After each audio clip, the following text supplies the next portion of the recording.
Selamat pagi anak-anak ibu, apa kabar hari ini? Semoga sehat ya. Kalau ibu seperti yang kalian lihat, makin sehat, makin sukses, makin subur, makin gemuk. Kalian juga pasti seperti itu di rumah. Ingat ya, di masa pandemi ini kalian harus tetap menjaga kebersihan, menjaga kesehatan, dan intensitas keluar rumah itu dikurangi. Baik, sebelum kita memulai pembelajaran kita pagi ini, diharapkan kita berdoa di tempat kita masing-masing. Berdoa dimulai. Berdoa selesai. Oke, baik. Pertemuan sebelumnya materi kita adalah menceritakan kembali isi cerita cerita teks narasi atau imajinasi ataupun fantasi.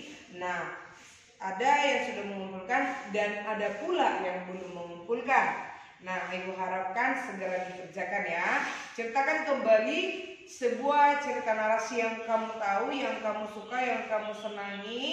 Nah, ketika kamu menceritakannya dalam bentuk tertulis atau boleh dalam bentuk lisan. Dalam bentuk lisan itu kamu harus buat sebuah video, lalu videonya itu kirimkan kepada ibu.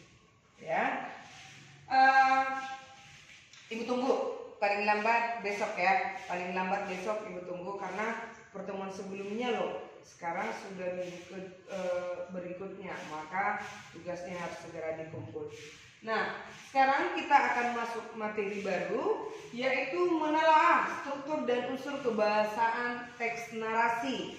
Jadi kita mulai dari yang bagian struktur. Ingat, struktur itu adalah urutan, tingkatan. Nah, di dalam teks narasi sama dengan pelajaran kita sebelumnya di deskripsi kita juga ada belajar struktur. Jadi ibu rasa kalian sudah sedikit lebih paham apa itu struktur.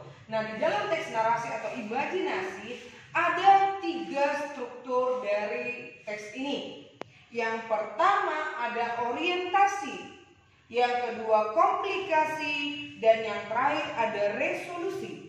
Orientasi itu di mana bagian yang berisi pengenalan tokoh dan latar. Misalnya, pada suatu hari yang cerah, ada seorang anak yang bernama ini sedang berjalan-jalan di hutan.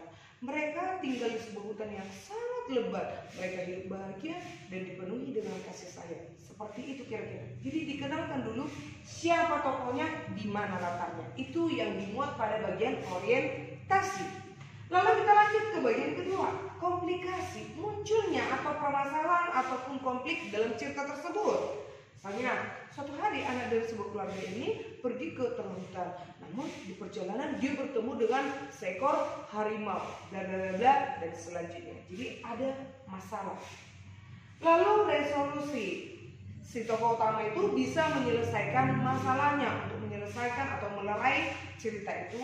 Lalu ada seorang petani yang kebetulan lewat lalu menolong anak tersebut untuk melawan harimau yang sedang menghantam dia. Kira-kira seperti itu gambarannya. Itu hanya contoh sederhana. Jadi orientasi itu berisi pengenalan tokoh dan latar, komplikasi munculnya permasalahan atau konflik, dan resolusi bagian penyelesaian. Oke, itu saja penjelasan dari ibu. Silakan kamu catat di catatanmu struktur dari teks narasi. Lalu boleh kamu buka buku paketmu halaman 55. Halaman 55, di sana ada judul teks narasi berjudul teks narasi berjudul Bayangan dalam Cahaya di halaman 55 sampai 56. Jadi silakan kamu amati supaya kamu kenal yang mana itu orientasi, yang mana komplikasi, yang mana resolusi, sudah ada termuat di sini ya. Jadi supaya kamu lebih mengenal strukturnya lagi, silakan dibuka buku paketnya halaman 55 sampai 56. Oke, itu saja pembelajaran kita.